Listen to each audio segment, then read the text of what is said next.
Hi everyone, thanks for joining me. We're going to be taking a look at the stratigraphy a little bit here. See how low and the different sand line and how this sand line is all burnt. I'm going to take a look at a few of these prismatic shards that are in here. These burnt artifacts. Many times they're painted with little human images on them, as you guys know. The crazy lines in that. You can see how down below in this section how we have all these gemstones and this charcoal that is in here. You see all these burnt stones here. I'm going to go ahead and take a look at just this embankment since it's getting kind of washed out anyway. Just look at maybe some of the polished stones and see how it's almost like a cookie. It's really baked and hardened in there. Some of the other stuff here is a little bit lower. There's about 1.5 feet before it seemed to have been covered up with a couple thousand years worth of soil. So we have all these worked stone tools, and in other places in the world, all over Europe and Africa and everywhere else, this stuff is known as Paleolithic art, but here in America, it's known as just rocks. It's kind of interesting. So these little clay effigies, these are actually made of clay. They have little characters on them. They're painted and carved. And some of them have little stones inside of them. You can see how these, if I just smushed them, I could just crush them with my hand. I kind of don't want to do that, but these are little art pieces placed here ceremonially. Now all this stuff is kind of getting washed out by the work that's getting done here in the construction site. So this creek, or should I say canal, which is a man-made creek. Let's go ahead and put a little rock in that hole just in case something decides to come out of there.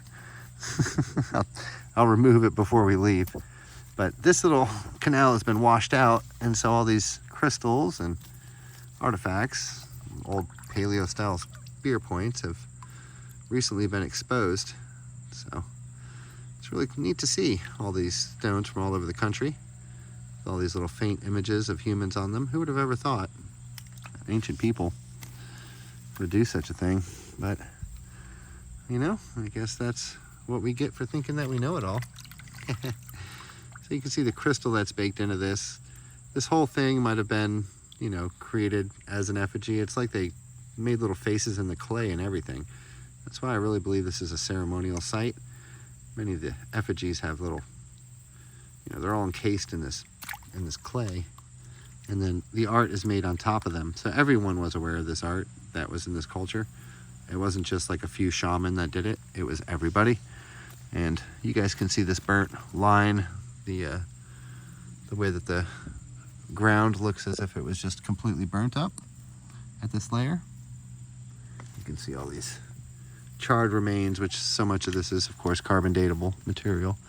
There's a lot of charcoal and cedar chunks inside of these. So we'll just kind of show you a few of the worked stones that are in here, and just thought I'd just chat with you guys a little bit about what was going on here with the flooding and how everything was kind of just washing out of the side of this.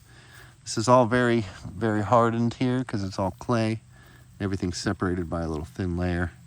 So if I dig too far, I might find something I don't want to find, such as a little animal. But let's go ahead and get this one in the sun real quick, and I'll show you how they painted these little clay figurines with this red and black paint, you see? So it's just a little clay figurine. The color on it's amazing. And that's all intentional. As we tilt this and twist it, it's going to start to resemble these little silhouettes. You can see how they made with the shadows and things. So this is what they did in their spare time. I'm going to go ahead and just give it a quick dunk, see if that maybe help us see some of the colors here. But a lot of it just gets washed away when we do that, you know. So, but let's see if we can maybe see some of the original art here that's attached to this crystal.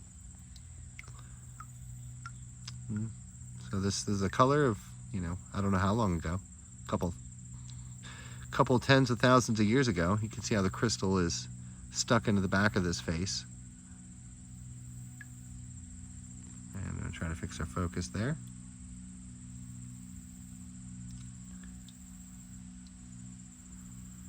And you'll be able to start to see maybe some other colors come out, but they were very ceremonial with the way that they did things.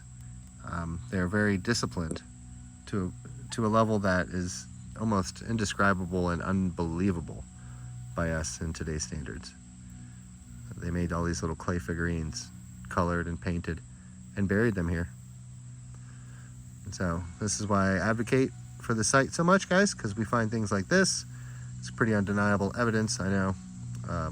You know, if you can find these little statues and things falling out of your creeks too, you should probably be sharing it. So I just do the best that I can and trying to share it with y'all. All right, guys, with that, I think I'm gonna let it be.